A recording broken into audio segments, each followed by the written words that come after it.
गुरुर्ब्रह्मा गुरुर्विष्णु गुरुर्देवो महेश्वरः गुरुर्साक्षात्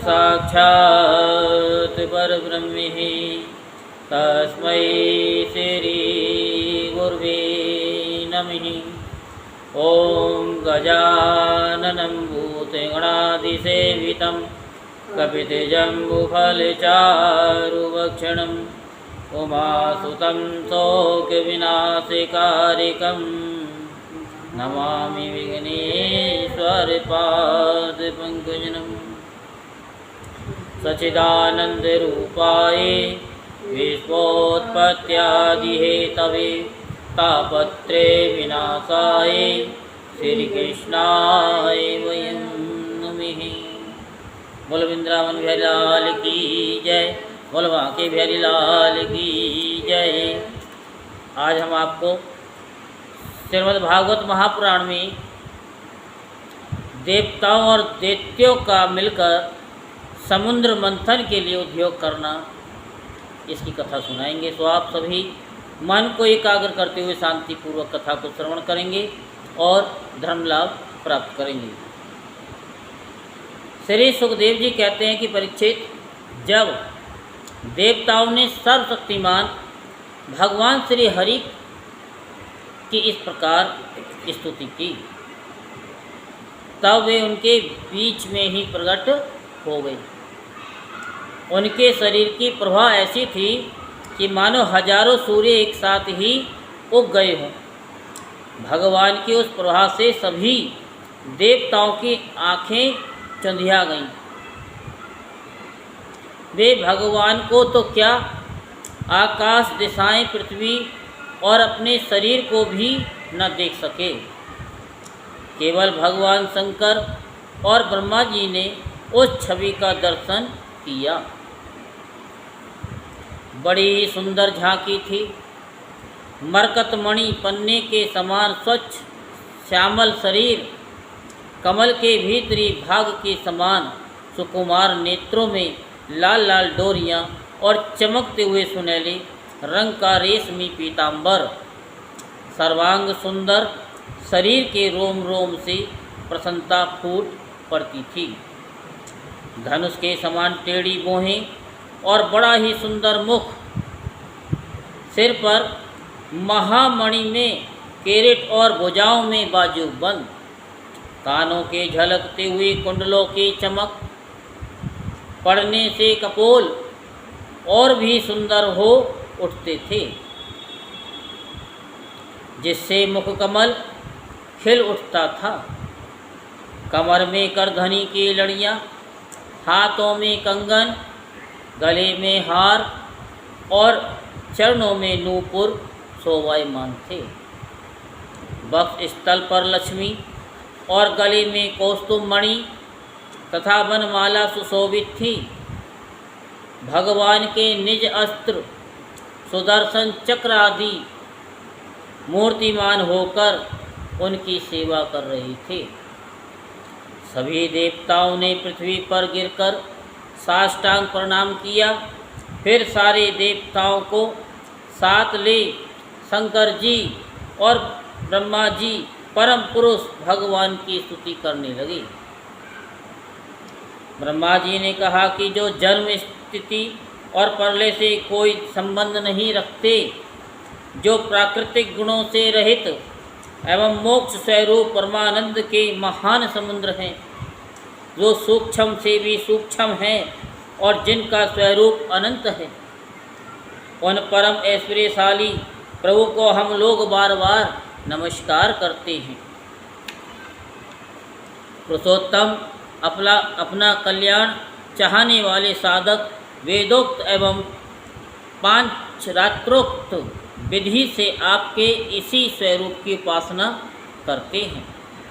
मुझे भी रचने वाली प्रभु आपके इस विश्व में स्वरूप में मुझे समस्त देवगण यानी देवगणों के सहित तीनों लोग दिखाई दे रहे हैं। आप में ही पहले ये जगत लीन था, मध्य में भी ये आप में ही स्थित है और अंत में भी ये पुनः आप में ही लीन हो जाएगा। आप स्वयं कार्य कारण से परे परम स्वतंत्र हैं। आप ही इस जगत के आदि अंत और मध्य हैं। वैसे ही जैसे घड़े का आदि मध्य और अंत मिट्टी है, आप अपने ही आश्रय रहने वाली अपनी माया से इस संसार की रचना करते हैं और इसमें फिर से प्रवेश करके अंतर्यामी के रूप में विराजमान होते हैं। इसलिए विवेकी और शास्त्रज्ञ पुरुष बड़ी सावधानी से अपने मन को एकाग्र करके इन गुणों की विषयों की भीड़ में भी आपके निर्गुण स्वरूप का ही साक्षात्कार करते हैं।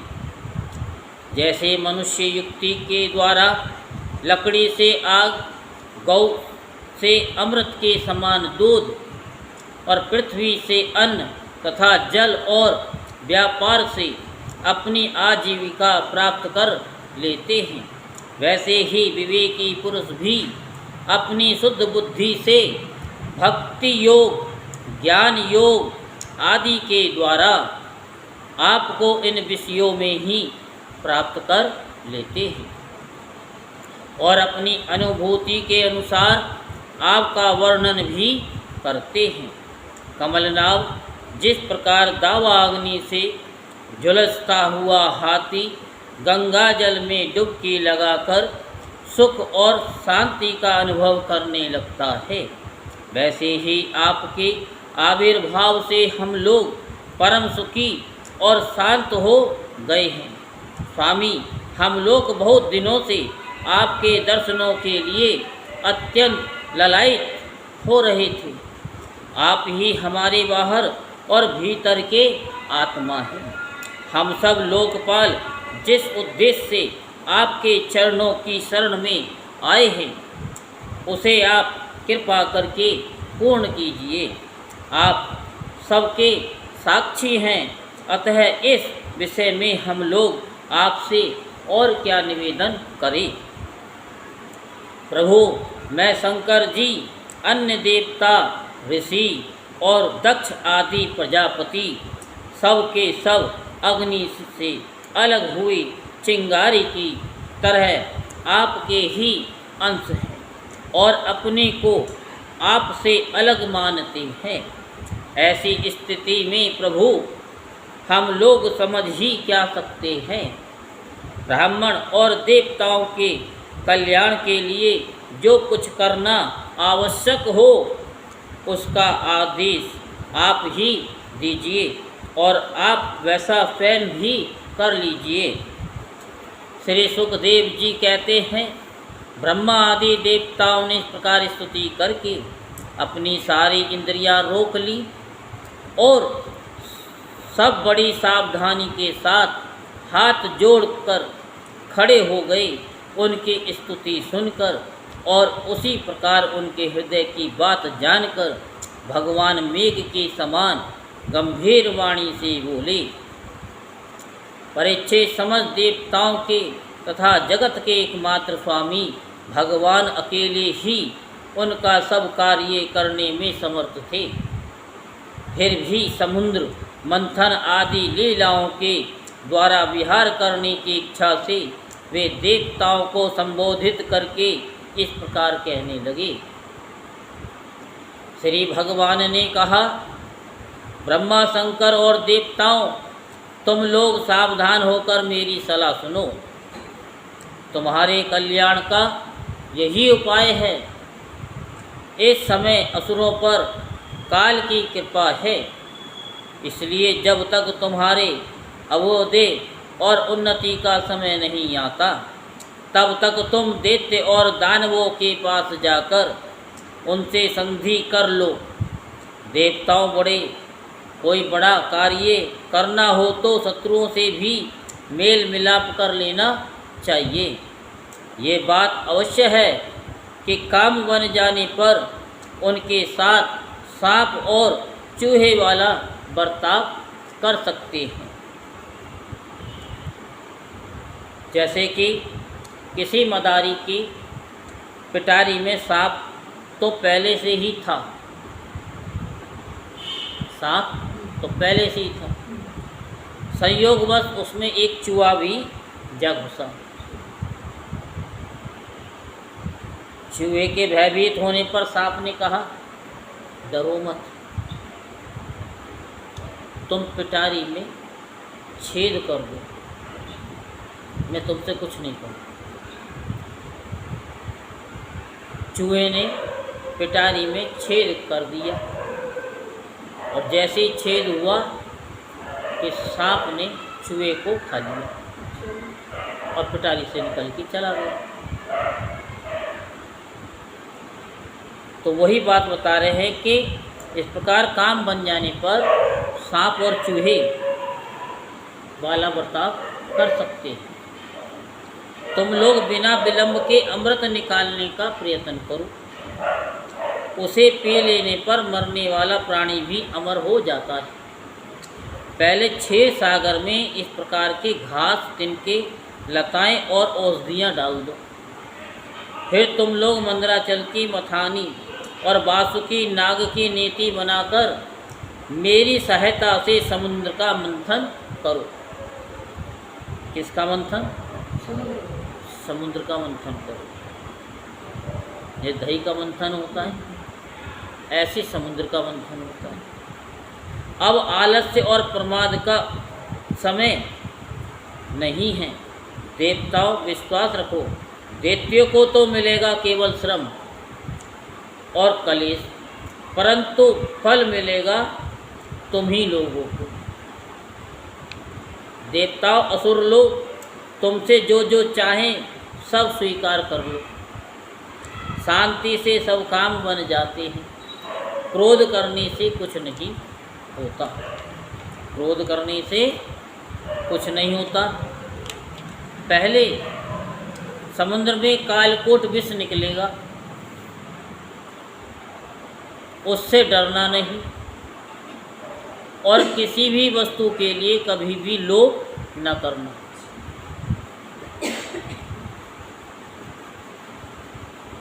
पहले तो किसी वस्तु की कामना ही नहीं करनी चाहिए, परंतु यदि कामना हो और वह पूरी ना हो तो क्रोध तो करना ही नहीं चाहिए। श्री सुखदेव जी कहते हैं, परीक्षित, देवताओं को जो आदेश देकर पुरुषोत्तम भगवान उनके बीच में ही अंतर्ध्यान हो गए। वे सर्वशक्तिमान एवं परम स्वतंत्र जो ठहरे, उनकी लीला का रहस्य कौन समझे। उनके चले जाने पर ब्रह्मा और शंकर ने फिर से भगवान को नमस्कार किया और वे अपने अपने लोकों को चले गए। तदंतर इंद्र आदि देवता राजा बलि के पास गए। देवताओं की बिना अस्त्र के सामने आते देख दैत्य सेना पतियों के मन में बड़ा क्षोभ हुआ। उन्होंने देवताओं को पकड़ लेना चाहा, परंतु दैत्यराज बलि संधि और विरोध के अवसर को जानने वाले एवं पवित्र कीर्ति से संपन्न थे। उन्होंने दैत्यों को वैसा करने से रोक दिया। इसके बाद देवता लोग बलि के पास पहुँचे। बलि ने तीनों लोकों को जीत लिया था। वे समस्त संपत्तियों से सेवित एवं असुर सेनापतियों से सुरक्षित होकर अपने राज सिंहासन पर बैठे हुए थे। बुद्धिमान इंद्र ने बड़ी मधुर वाणी से समझाते हुए राजा बलि से वे सब बातें कही जिनकी शिक्षा स्वयं भगवान ने उन्हें दी थी। वह बात दैत्यराज बलि को जच गई। वहाँ बैठे हुए दूसरे सेनापति संबर, अरिष्टनेमी और त्रिपुर निवासी असुरों को भी ये बात बहुत अच्छी लगी। तब देवता और असुरों ने आपस में संधि समझौता करके मित्रता कर ली और परीक्षित वे सब मिलकर अमृत मंथन के लिए पूर्ण उद्योग करने लगे। इसके बाद उन्होंने अपनी शक्ति से मंदराचल को उखाड़ लिया और ललकारते तथा गरजते हुए उसे समुद्र तट की ओर ले चले। उनकी भुजाएं परिघ के समान थी, शरीर में शक्ति थी और अपने अपने बल का घमंड तो था ही, परंतु एक तो वह मंदरा यानी मंदर पर्वत ही बहुत भारी था और दूसरे उसे ले जाने भी बहुत दूर था, ले जाना भी बहुत दूर था। इससे इंद्र बलि आदि सब के सब हार गए। जब ये किसी प्रकार भी मंदराचल को आगे ले ना जा सके, तब विवश होकर उन्होंने उसे रास्ते में ही पटक दिया। वह सोने का पर्वत मंदराचल बड़ा भारी था। गिरते समय उन्होंने बहुत से देवता और दानवों को चकनाचूर कर डाला। उन देवता और असुरों के हाथ, कमर और कंधे टूट गए थे, मन भी टूट गया। उनका उत्साह भंग हुआ। देख गरुड़ पर चढ़े हुए भगवान सहसा वहीं प्रकट हो गए। उन्होंने देखा कि देवता और असुर पर्वत के गिरने से पिस गए हैं।